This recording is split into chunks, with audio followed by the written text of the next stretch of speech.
I genuinely think social media in general comes a lot down to mindset, because if you're thinking that it's, you're dreading it, you're not getting clients from it, like that it's not a great place for your business, that definitely reflects in your content, and it may even be why you're not seeing the results you want.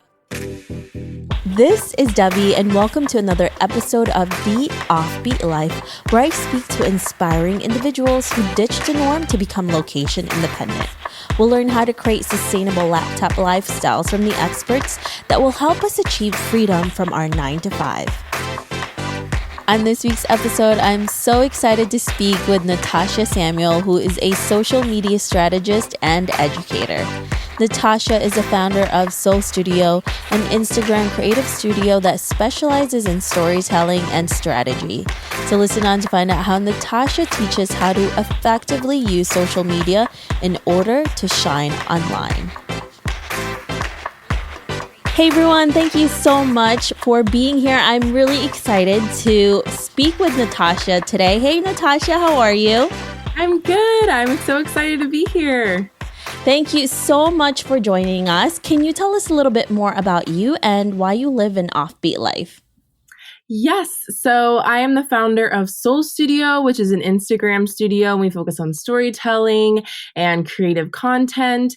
And I was really inspired by my time studying abroad while I was in school, and it really inspired me to want to have a business and a career that could let me work remotely when I can and have freedom with taking time off. So that really keeps me inspired and really helps me live really fulfilled. So that's kind of my why and how I got into what I'm doing. And you are definitely an expert when it comes to social media. How did you pick this to be your expertise? Yeah, so I actually started in journalism and then I majored in public relations. So I was learning a lot about digital marketing and the internships that I took and kind of my time in college. And I found that I really enjoyed copy. I really enjoyed creative images and client relations and telling a story. And so once I kind of started learning more about Instagram when it was really taking off, I realized it was kind of the perfect vessel for that, especially for personal brands and small businesses. So that's kind of how I transitioned into kind of the experiences I got in journalism and marketing and really just found my place with Instagram, because at one time in my business, I was doing all of the things, just trying to serve as many people as I can. But once I was kind of like, okay, what am I really good at? What is my sweet spot? And also just like, what do I enjoy most? Instagram's just what stood out to me, because I also personally love using it, which really helps.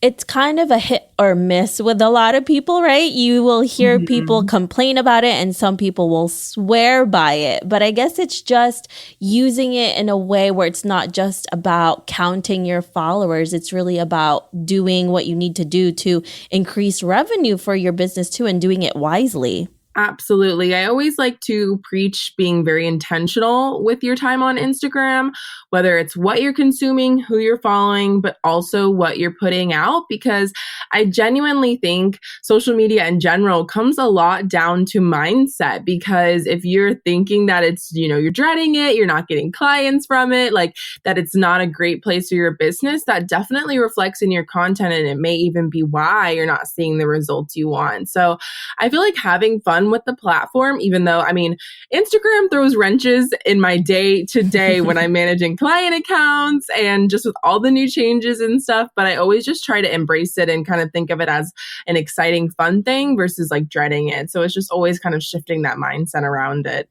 There's always this, I guess, misconception, I would say that you really need a ton of followers, tons and tons, thousands and thousands.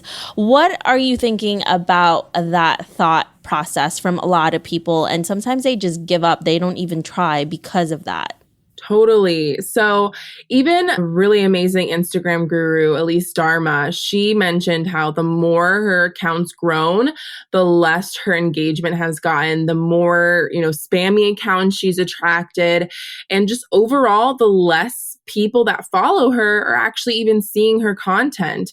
So if you look at the statistics on like micro or nano influencers, for example, like the smaller amount of followers you have, like, maybe 1,000, maybe even just a few thousand, you're more likely to actually engage and create real connections that, you can actually make money from and really create relationships from and collaborations from, versus if you have thousands of followers, it's even a lot harder to really connect with them on that level where you can see those types of results. So I feel like it's almost a blessing to have smaller accounts. I mean, the more my accounts grow, and I'm kind of like, stay small, because I love my community and I love how I can manage all of my DMs and really be interactive. So I think always focusing on that community aspect really makes it where the numbers almost like don't even matter. And of course, numbers are really important when you're looking at what type of content works and, if you're growing and reaching the right people. But I always find that, almost the more followers you get, it can almost be a hindrance to you.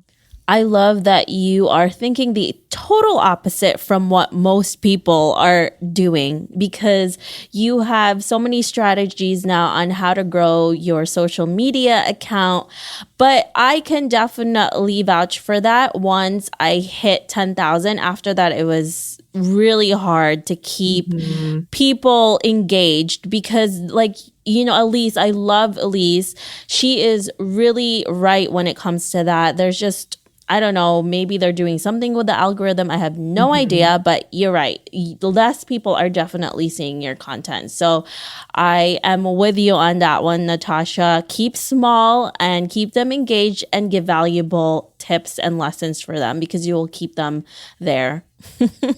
Absolutely. I couldn't agree more. Now, when you wanted to start this business, because it really is something that a lot of businesses are doing, how did you decide to do this? And what were the first steps you took to create this? Yes. So I actually started while I was still in college. So I had the idea when I came back from my second study abroad trip. And I was kind of, with my current internship that I thought would be my full-time job afterwards. And they broke up with me. And I was like, oh my gosh, what am I going to do?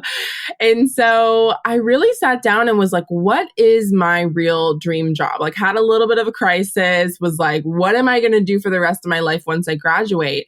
And when I kind of sat down and started thinking of how I love creating content and I love creating relationships with clients and business owners and supporting them, I was like, entrepreneurship might be a route that I really want to consider. And my mentorship with my first internship, she actually had her own business and she always had kind of encouraged me and put that seed in my head. But at the time I was like, that sounds absolutely crazy. But once I kind of mentioned the idea to her, she was like, let's do it. I'll even give you your first client. Like, you definitely need to pursue this now. So then ever since then, I built my brand in a month. And then I was pretty much like part-time school and then full-time in my business until I graduated. So it was pretty much a whirlwind. Well, that is a really great process that you had, and you had a mentor to help you with it. And from college, that's wonderful that you were able to do that and kind of had this journey laid out for you before you even graduated, which I know a lot of people are panicking when that happens. I know I did. I was bawling, crying. I'm like, oh my gosh, what am I going to do with my life? Now I don't have school to fall back on, and there's no more excuses. Yes, even I had that moment as an entrepreneur because like all my friends are applying for jobs and their path was looking so different than mine. And I was like, oh my gosh, am I actually doing this? And even just that transition from being like, student entrepreneur, doing both, and then being full-time entrepreneur right after, like that was hard, like having to support myself with my business, just me right out of the gate, like adulting times a million pretty much. And it was definitely like got a lot of learning lessons from that. So I definitely had that panic too. I can definitely relate. So let's elaborate more on that panic, Natasha. Yeah, let's talk about it full on.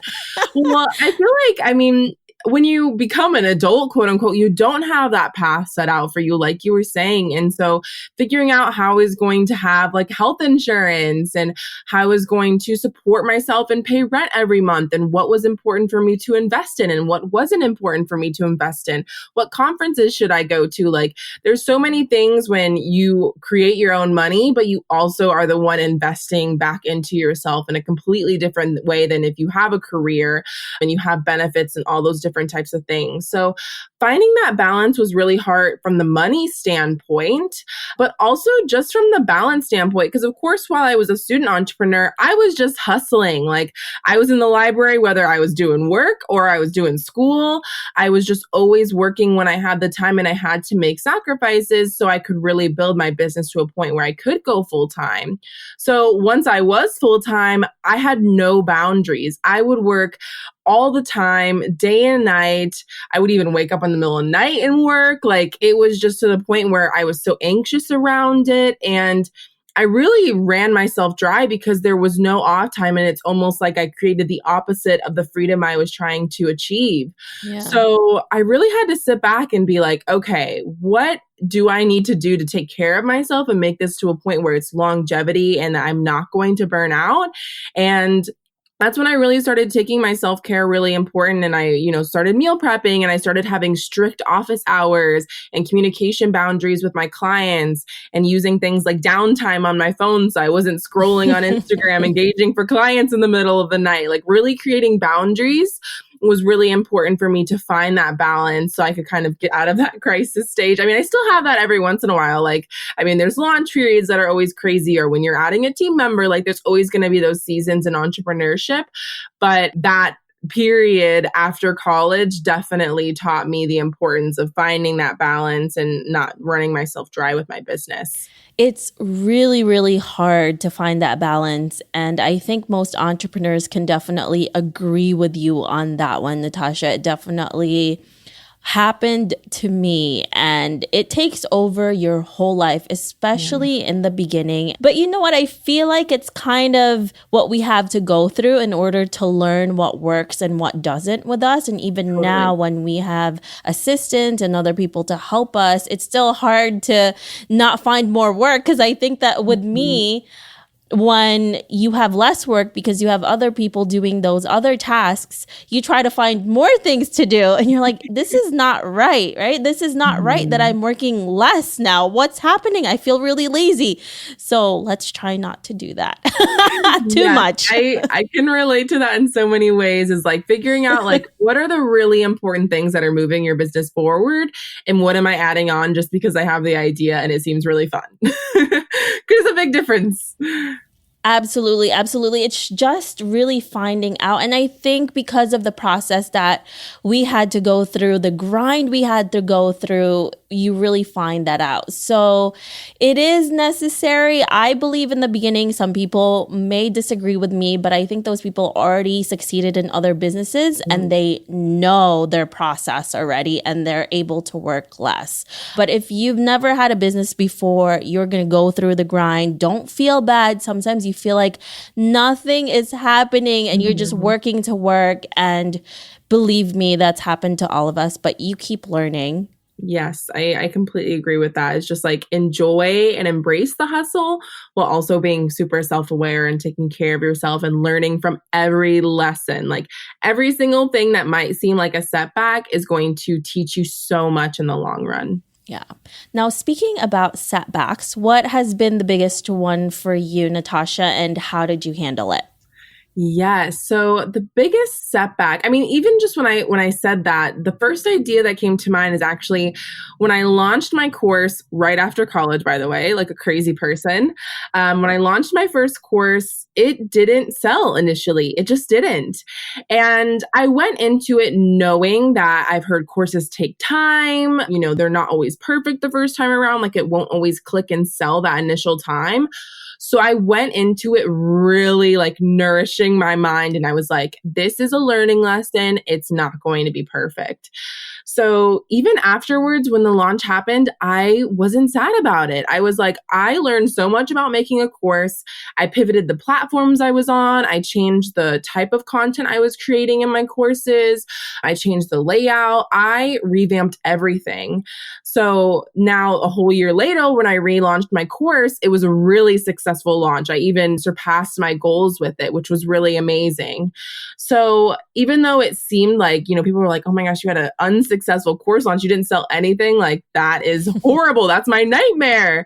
But that was honestly one of the best learning lessons. It also taught me as a marketer for when I'm launching things for my clients. I learned a ton from that, even from helping my clients in that perspective. But it really just really gave me a lot to learn from, where whenever I'm launching something and working on something new, like knowing it's not always going to be perfect, but to really just put it out there and put your hard work into it and always think of it as a learning lesson and never as a failure. Yeah, I am definitely a big believer of that. The more you fail, the more you learn, and the more you're going to get better because of that, for sure. Mm-hmm. Now, Natasha, what were the 3 biggest lessons that you learned from that setback from launching and not selling anything? So the biggest thing was definitely that to do my research a little bit more before launching things. Like I always say, launch things imperfectly, but I wish I would have researched the different platforms and stuff a little bit more. And then I also think I wish I would have learned more. So I wish I would have been a student of more courses before. And that was one thing that I feel like really helped me with this course launch, is not necessarily the content I was learning, but just learning how different educators teach, different types of slideshows they have, different types of ways of delivering information. That really, really helped me. And another big thing is when you're planning a launch is really be prepared to show up and give it your all, because launch periods, you put all this time into creating a course or a product or whatever it is, but it doesn't end when you're launching. Like I showed up every day the week before my launch. I created tons of video content. I was really adamant about making sure people knew exactly what I was launching and that I was super passionate and really believed in it. So really taking that time to give myself the energy and give myself the time to prepare when it came to that launch period, I think really made it where that was more successful. So that really is something I'm going to use now for all my launches moving forward. If you don't show up, then why should your audience and your potential clients do as well, right? More with that, yes. So now, when you first started this business, did you save anything before doing it? Did you have a budget? And how did you stick to it and make it last? Yes. So like I said, was in college. So I was still getting financial aid pretty much. So I did not have really a budget or had nothing saved up. I mean, if anything, I was in debt from school pretty much. But kind of what I did is I bootstrapped a lot of things. So I had a lot of skill sets, which really helped me. So I've always built my own website. I've always done my own email marketing, my own design, pretty much, until I did a little bit of a rebrand a year ago and had some help with that. But I've always just bootstrapped the things I know I was really good at and tried to keep my expenses low when it comes to tools and everything I was using, because when it came to all the tools I was using for my clients, most of them were free. So I had a really low overhead when it came to my expenses. And that's something I still do. I'm always looking at my subscriptions. I'm always looking at the tools I'm using and always looking to see how I can use better tools to help me, where the money I am investing back into my business is really moving it forward. It isn't just something that I want to invest in and looks fun at the time or just, looks pretty on paper. So that's been really how I've been able to kind of keep where I can keep a lot of my profits from my business, is just making sure I'm investing in the right things, even though I didn't necessarily had money at the time to really help support me and my business. That just goes to show you that you don't need a lot of money to start a good and successful business, because when you do a remote business, you don't really have anything really most of the time to spend on, and most of that stuff you're using your manpower, your time, and your energy and effort. I think the most we spend is our energy in the beginning, but that's the beauty of it, right? At least I mean, it's a lot to spend. I mean, because your energy is definitely very valuable, but in the beginning you definitely need to do that to get the most out of it and to learn from it. Absolutely. I completely agree with that. And even like sometimes making sacrifices, I think really can set your business forward in the long run. Like I decided to move home for a little while and really be able to not put that financial stress on my business and on myself while I was in that scaling stage. I know some people that might mean, getting a part-time job so you don't have to worry about money because of course we have to support ourselves. So I think like sometimes making sacrifices, they're really hard. That has also really helped me to be in a place where my business is, I'm pretty much booked out and I'm working on all these new exciting projects and have a VA now. So all these things that definitely a year ago, I was not in that place. So I had to make sacrifices to get there.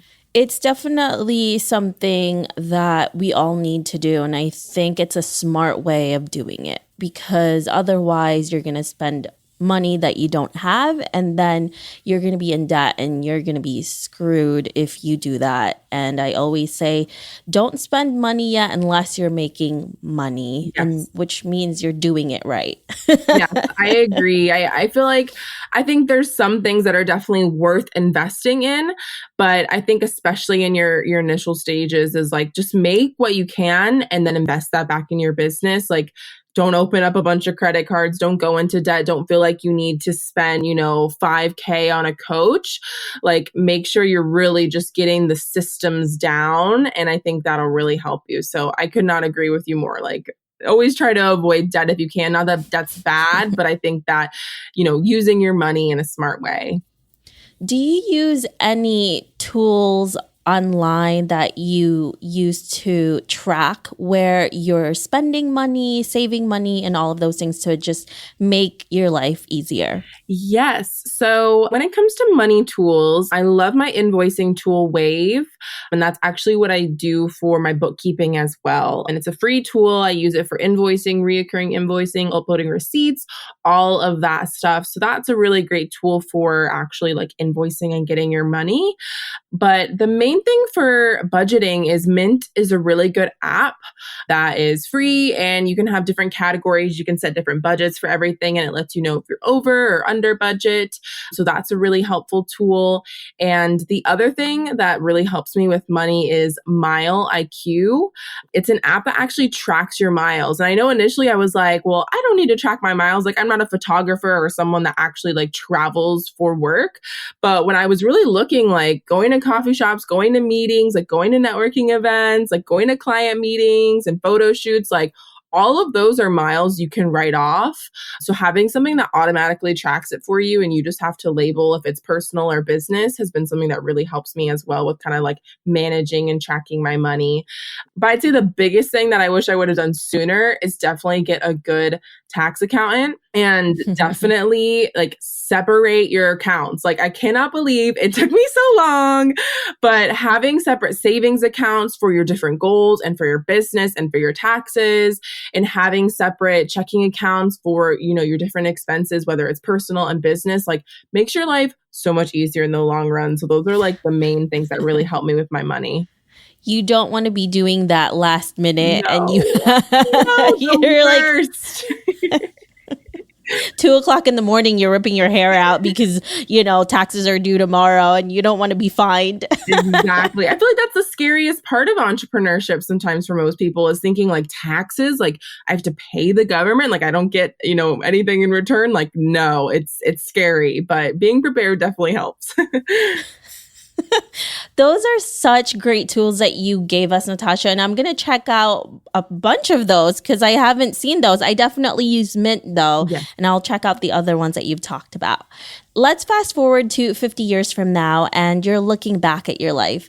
What legacy would you like to leave and what do you want to be remembered for? Oh, Oh, that's such an amazing question. I feel like I definitely want to be kind of remembered as a positive person.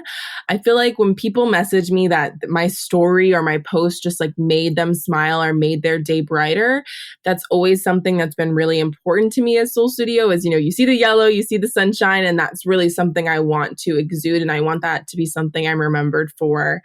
And just someone that really served and really helped and impact a lot of people. I feel like that's really something through educating and even just through my Instagram, just any way I can support other people. I really want that to be something that kind of be a part of my legacy looking back, is that I was really able to give back in a lot of different ways through my community and speaking and stuff. So that would probably be my answer.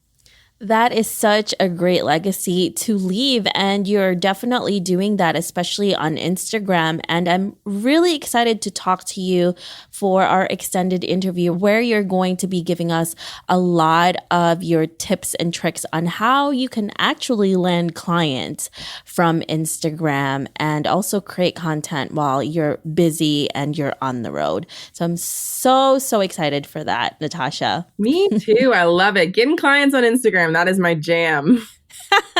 So what are you currently working on that is really exciting to you? Yes. So I am working on courses, which has been the most exciting thing for me lately. After launching my other 2 courses, I'm working on a new course on stories. I'm working on a collaborative course with a friend about productivity and batching, and working on some awesome Instagram resources. So those are kind of like the most exciting things, like going into a new year and kind of into a new season, is just really focusing on education and like speaking events and all those different types of things. So those are like things that are just really making me excited lately. Well, there's so many things that are definitely going to be happening. So we want to be kept informed with all of the things happening with you. And if our listeners want to know more about you, where can they find you? Yes, so you can find me on Instagram at Soul Studio Marketing SOL, and that's pretty much my @ on any other type of social media, but that's definitely the best place to keep in touch with me. Also, my newsletter, you can join that through my free toolbox, which has a lot of tools and tips that I really love, but I'm always talking to my newsletter and hanging out with them as well. So those are the 2 places to get in touch with me. Perfect. Well, thank you so much, Natasha, for speaking with us today and telling us about your incredible story. We really appreciate it. Thank you so much for having me. I love this conversation. I hope you enjoyed this interview with Natasha. Make sure to visit theoffbeatlife.com. Again, that's theoffbeatlife.com to get the extended interview where she shares how to use Instagram to land clients and do content creation while you're on the road. Hey Offbeat family, I really appreciate you listening to this episode. I would love to hear more from you and what you think of the podcast. Suggestions on guests, topics we can discuss, or maybe you just want to be friends. Why don't we chat some more on Facebook at The OB Life, or send me a message at hello@theoffbeatlife.com. I can't wait to hear from you.